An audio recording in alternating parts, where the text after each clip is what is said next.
asked me a question that is really close to my heart, and that is, what can we do with Tellington TTouch to help bring people out of a place of panic, of a panic attack, of a state of depression? And when she asked me this, what went through my head is, okay, wait a minute.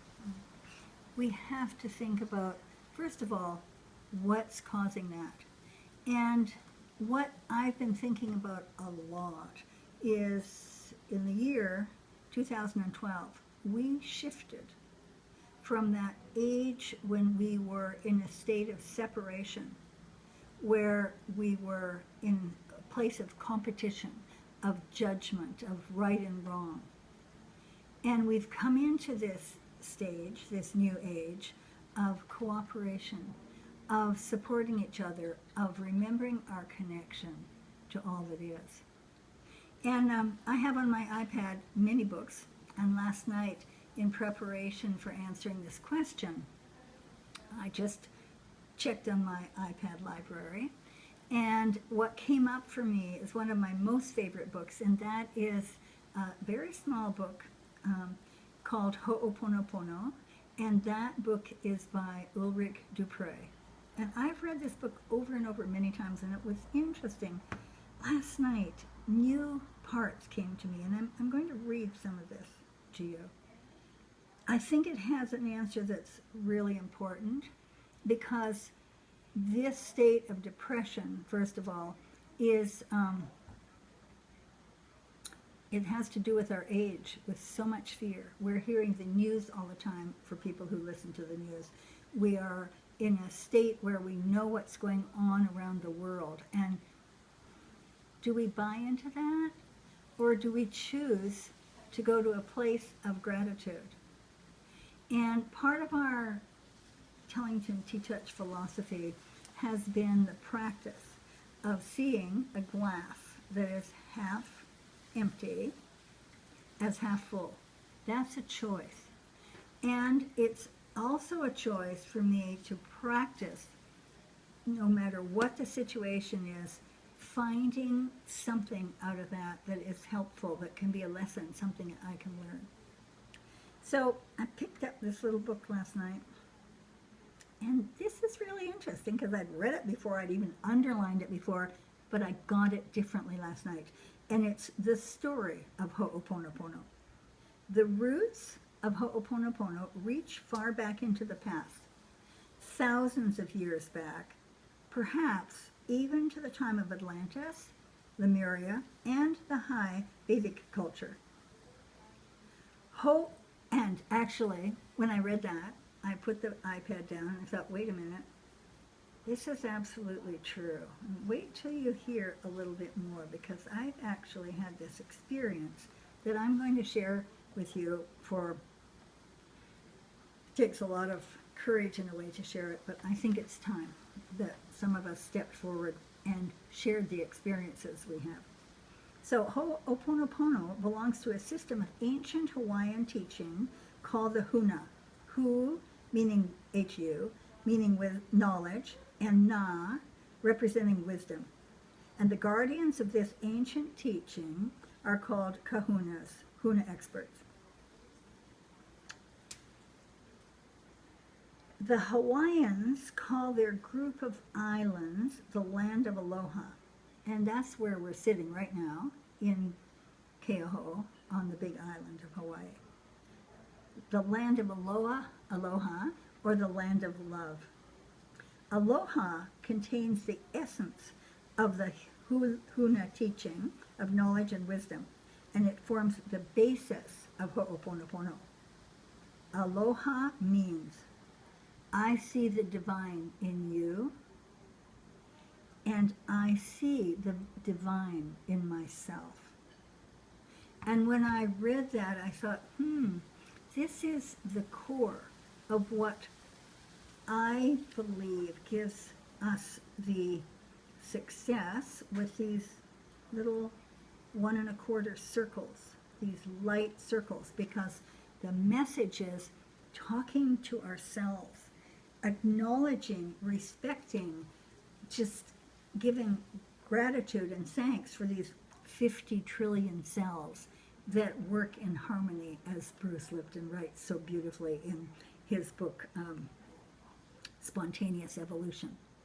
This state of harmony is so important for us. And so what's behind that? And how does that make a difference if I'm in a state of depression or if I'm panicked? So I'm going to switch away from the theory right now. For me, it's not the theory, it's the basis of this. And I want to just jump to answer the question, what can I do about it? So if I'm in a state of depression or panic, like I can't think, the sympathetic nervous system is in control. The part of the brain that controls fight or flight, the limbic system, is in control.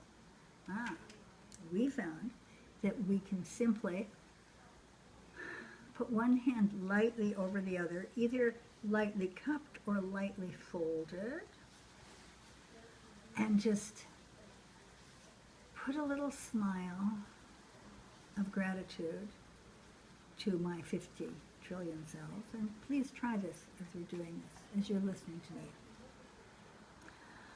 Very lightly connect with this beautiful part of your body and imagine the face of a clock and put on the clock the numbers 6, 9, 12, 3. Why? Because when I imagine the face of a clock and I gently, very gently move 1 1/4 times around the face of this clock, it's activating both hemispheres of my brain because the numbers on the clock activate the left brain, and the imagining this face of a clock and the movement activate the right brain, the feeling side of my brain. And when I just bring this, just this light connection and feeling of gratitude, and you can choose what that gratitude is. In this case, I recommend you give thanks to every cell in your body. Thank you that I can sit here. Thank you that I can watch this video. Thank you that I can hear. Thank you. And that gratitude is going to make a huge difference for the function, the health, the unity of these 50 trillion brilliant cells. One of the first mantras that we had is this concept, when I put my hands on a person or an animal, doesn't matter who it is, instead of going to a place of judgment, my message is to them, remember your perfection.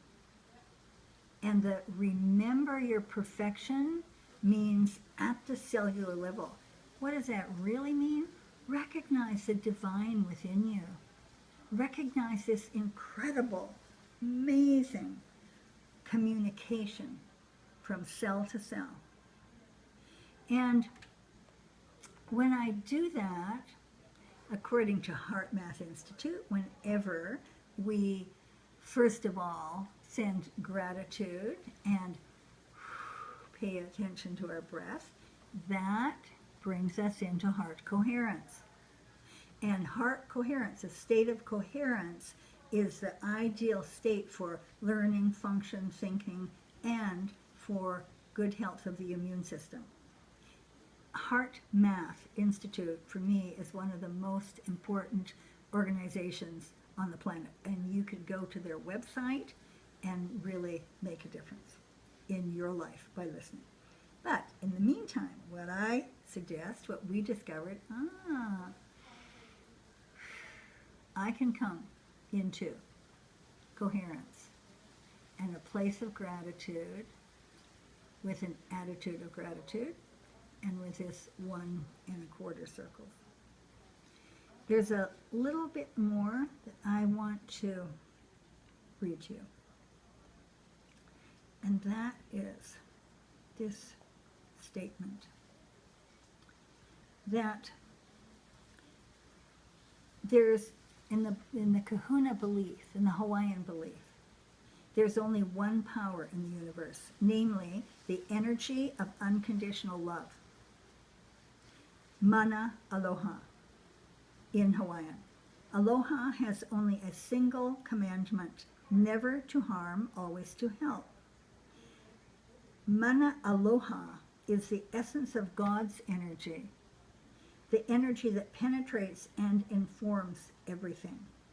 And what I really got on the next page, because Ulrich Dupre has worked a great deal with various religions and spiritual beings, and with the Dalai Lama's monks. And with the Tibetan monks, he said, I encountered this concept that this energy, God's energy, is called compassion. This is not an emotion, but a directly experienced energy that influences the environment and creates a new reality. The problems of the world arose when we fell into the error of thinking that instead of only one power, there were two, good and evil. Instead of compassion and its logical consequence, the realization that all is one, remembering that all is one. Instead of that, judgment and condemnation entered human thinking. Humankind took a step away from unity into separation, the first so-called advanced in our history. This ho'oponopono is a simple way of arriving at unity, inner peace, and returning to harmony. And it's another way that we bring that will help you to forgive yourself or to work with any conflict that you have, that we can send out to the world for all of this. And it's really simple, 4 short sentences said in whatever order is best for you. To yourself. Please forgive me. I'm sorry. I love you. Thank you. And we have found that when you combine this with the 1 1/4 circles on your heart chakra, or actually anywhere in your body, this brings you to an activation of both hemispheres, the left logic, which we humans need, and the right brain feeling or compassion. So it's time now to remember that we are one with Divine Spirit. We are one with all of nature, with all that we see. And when we come to that feeling of oneness, for whatever way is for you the best way, we realize we're not alone. Because thinking that we're alone is a mistake. It's not true. We are one with all of this. And as I start and talk to this body, with these 1 1/4 circles, activating this connection, this communication with this amazing universe that we call our bodies, it connects me to the oneness with all beings. Remember your perfection at the level of this incredible universe of cells.